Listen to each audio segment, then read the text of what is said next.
Dunay pangutana. Anong kinahanglan man nato usangyaw sa maayong balita? Kini usa ka pangutana nga kinahanglan natong tubagon. Ato kining tubagon man sa intro.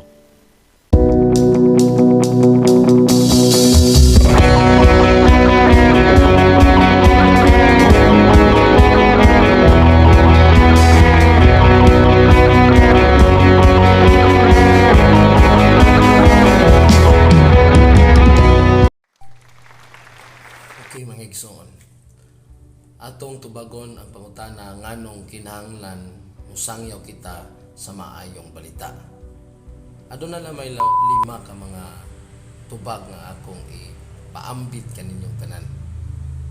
O kini nga mga tubag mga igsoon, ako kini na sayran sa akong pagtuon sa pulong sa Ginoo.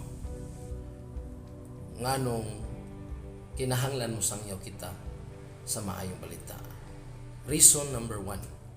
Ang una nga rason mao kini. Kay ang Dios dili gusto nga ang tao malaglag sa impierno. Dili gusto sa Dios igsoon nga malaglag ang mga tao sa impierno. Busa ang Ginoo magpadala siya kanato aron pagsangyaw sa maayong balita.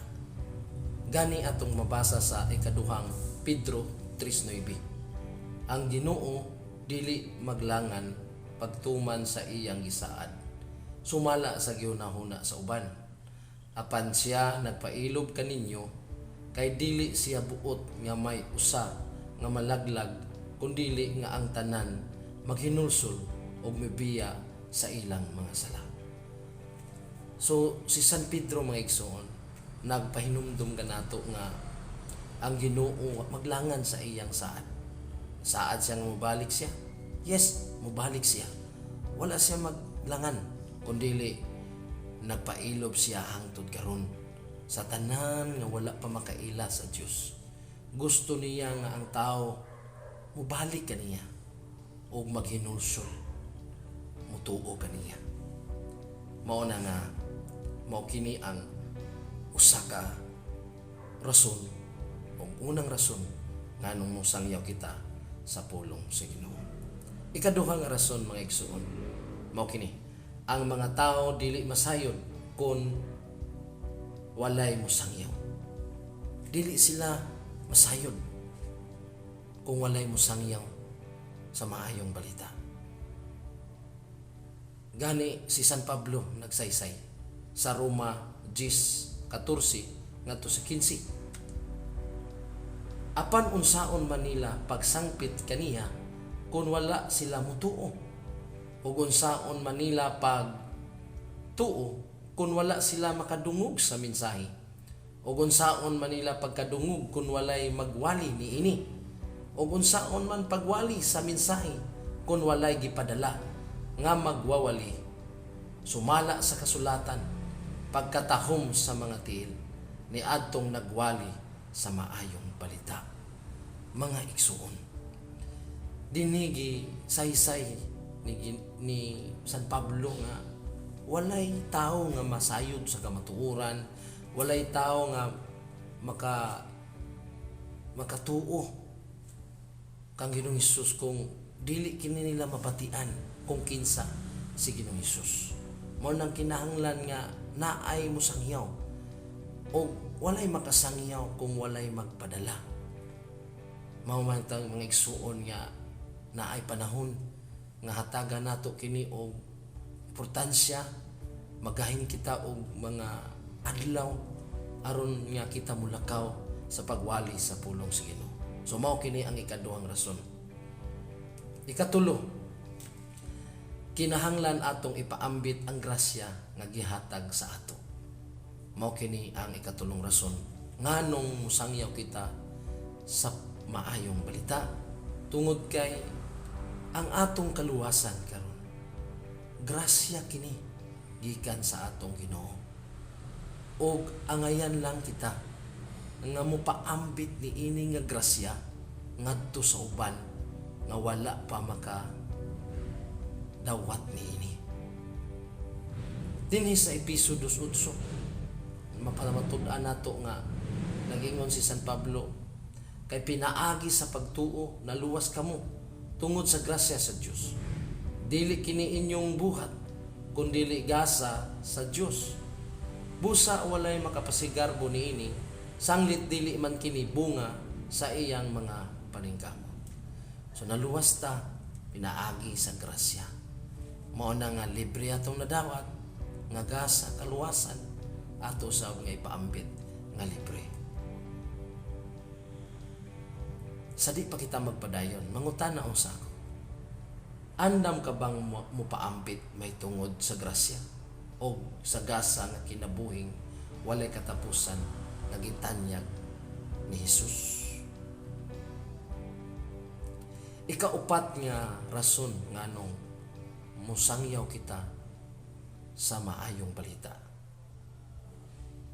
Ikaupat mo kini, daghan ang anihunon apan gamayra ang mga ngani. Si Ginoong Hesus mismo nagsulti mga igsoon nga gamayra ang mga ngani. Daghan ang anihon. But pasabot ini nga daghang mga tao nga wala pa masultihi sa maayong balita, wala makadungog sa kamatuuran tungod ni ini kinahanglan nga adunay muhali nila. O iningon si Ginoong Hesus, naanay ni wali, naanay misangyaw, apan jutay ra, gamay ra. Busa mga igsuon, mao kini ang upat ka rason nga kinahanglan gyud kita mulakaw, muwali sa maayong balita tungod kay gamay ra ta, dako og daghan ang atong trabahoon alang sa pagsangyaw sa pulong sa Ginoo. Atong makita mga igsuon nga nagpaampo si Ginoong Hesus sa iyang mga apostoles. Mingon siya nga pagampo kamo nga ang Amahan, ang Lord of Harvest, magpadala og mga ngani. Mga igsuon, kung mulakaw kita alang sa pagwali sa pulong sa Ginoo, sa maayong balita, atong grant ang pangandoy ni Ginoong Hesus. Matuman nato ang pangandoy ni Ginoong Hesus nga naay mulakaw aron sa pagwali nga tusupan. Ang ikalima mga igsuon nga rason nganong muwali kita, musangyaw kita sa maayong balita, wa nay plano nga lain pa ang Ginoo. Unsa may pasabot ani mga igsoon? Bot pasabot mga igsoon nga sa kaluwasan wa nay lain pa nga plano aron ang tao maluwas. Maluwas lang yun ang tao pinaagi sa ngalan ni Hesus. Dini sa buhat 4:12 atong mabasa, ang kaluwasan makaplagan lamang diha kaniya, kay dinhi sa kalibutan wala nay laing ngalan nga gihatag sa Dios ngadto sa katawhan nga maoy makaluwas kanato. So wa nay laing ngalan, si Hesus lang. Mao na nga ang tao dili masayod niini kung walay mulakaw, walay musangyaw sa maayong balita. Dihani sa Juan 14:6, si Jesus mitubag, ako ang dalan, ang kamatuuran ug ang kinabuhi. Walay makaadto sa Amahan kung dili mo agi kanako. Dapat kini nga mga mensahe mo'y atong isangyaw sa mga tao nga wala pa masayod mahitungod ni ining maayong balita. Kay wa nay laing plano nga pamaagi sa nga tao maluwas, mao lamang gyud kini.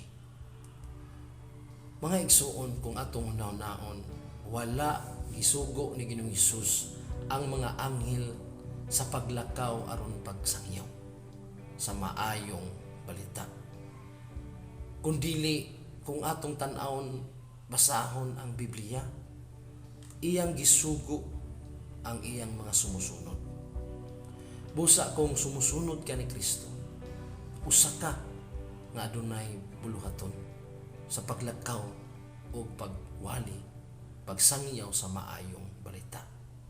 Dinhi sa ikaduhang Korinto 5:18 ngadto sa 20 nag-ingon mga igsoon, gibuhat sa Dios kining tanan og siya usab ang nagpasalig apasiguli kanato ngadto kaniya pinaagi kang Kristo o gihatagan kita niya sa buluhaton sa pagpasiguli sa uban ngadto kaniya. Mao'y among mensahe nga ang Dios pinaagi kang Kristo nagpasiguli sa tanang tao ngadto sa iyang kaugalingon. Ang Dios wala na mag-isip sa ilang mga sala o gihatagan kami niya sa mensahe unsaon niya pagpasiguli kanila ngadto kaniya. Busa aniya kami gipadala ni Kristo ug sama ra nga ang Dios gayud ang nangalyupo kaninyo pinaagi kanamo sa ngalan ni Kristo.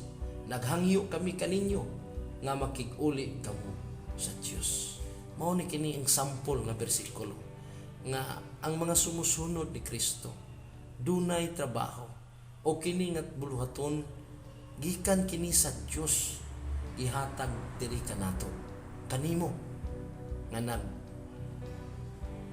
namati sa akong gisaysay karon o gibasa nga bersikulo. Ingon si San Pablo nga kanang gitagaan kita niya buluhaton. Unsa nga buluhaton? Buluhaton sa pagpasiguli nga ang tao mabalik ngadto sa Ginoo. Kita usab kaniadto layo sa Dios apan karon nahiuli kita sa Ginoo. Tungod kay adunay gigamit ang Ginoo sa ato aron kita masiguli diha sa iyang presensya. Mao kana ang kamatuoran. Mao kini ang ikalima nga rason, mga igsoon. Wala nay plano ang Ginoo nga lain pa aron ang tao magsayod sa kamatuoran. Gamiton kita niya, ikaw ug ako. Gani sa mga igsoon nagingon niya, miduol si Jesus ug mingon kanila, gihatag kanako ang tanang gahom sa langit ug sa yuta. Tungod niini sa inyong pagpanglakaw, himua nga akong mga tinun-an ang tanang katawhan sa tibuok kalibutan. Bunyagi sila sa ngalan sa Amahan, sa Anak ug sa Espiritu Santo ug tudloi sila sa pagtuman sa tanan nga akong gisugo kaninyo ug hinumdumi ako mag-uban kaninyo sa kanunay hangtod sa katapusan sa kalibutan. Imo diring mabasa mga igsoon, masabtan nga gipadala ni Hesus ang iyang mga sumusunod aron sa pagsangyaw sa pulong sa Ginoo. O gani sa iyang pagsugo may saad siya na kung ikaw mulakaw, kita mulakaw sa pagsangyaw sa pulong sa Ginoo, nagingon siya nga makig-uban siya kanato hangtod sa katapusan. Busa kung naa kay kaila nga tao nga wala pa nagsunod kang Kristo, siya ang imong obligasyon. Nasayod ka ba nga sila dili gusto nga maimperno sila? Dili gusto sa Dios nga sila malaglag? Aware ba ka niini igsuon? Busa kung aware ka nga gusto sa Ginoo nga kini nga mga tao makaangkon og kinabuhi walay katapusan, inay malaglag. Kung imo kining nasabtan, nanlakaw, iwali ang maayong balita. Isaysay ngadto kanila ang kamatuoran. Gusto ka bang mahimong ambasador sa Dios o mahimong ministro sa pagpasiguli sa tao ngadto sa Dios? Mga igsuon, dako kayong pribilehiyo nga gihatag sa Ginoo. Dili man ikaw ambasador karon sa nasod, sa presidente o sa unsang mga private company. Dili man ikaw representative sa dagko nga mga private sector, pero gitagaan kitag pribilehiyo nga mahimong ambasador, representative ni Kristo. Busa kung buot ka o pangandoy nimo nga mahimong usa nga galamiton sa Dios sa pagwali sa maayong balita. Igsuon, ayaw ka balaka, ayaw ka hadlok, tungod kay ang balaang espiritu ihatag sa Dios kanato og siya mismo nagsaad nga mag-uban siya kanato hangtod sa walay katapusan. Mga igsuon, mao kana ang 5 ka rason nganong musangyaw kita sa maayong balita. Unta kini nakahatag kanak dugang kay balo, dili lang kay balo, kundi dugang kadasig aron kita magapadayon sa pagbuhat sa misyonhon nga buluhaton o pagsangyaw sa pulong sa Ginoo. Ang akong kinabuhi